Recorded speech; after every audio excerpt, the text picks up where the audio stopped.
sa langit at sa iyo. Anong ginawa na Ama? Siya'y niyakap. Amen. At hinagkan. Amen. Saan siya niyakap? Sa leeg. Amen. Di ba pag yumakap ka, saan ka niyayakap?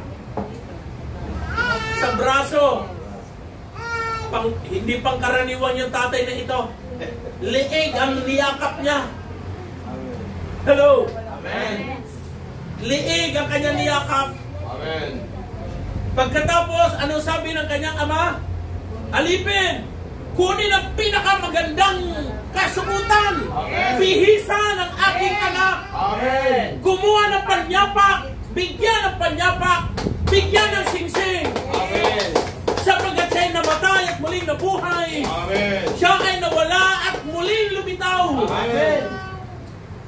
Hindi pangkaraniwan ang kanyang pag-ibig sa kanyang anak. Amen. Church, ano man ang naging sitwasyon ng buhay po natin, ang ating Ama sa langit, our Heavenly Father, is always looking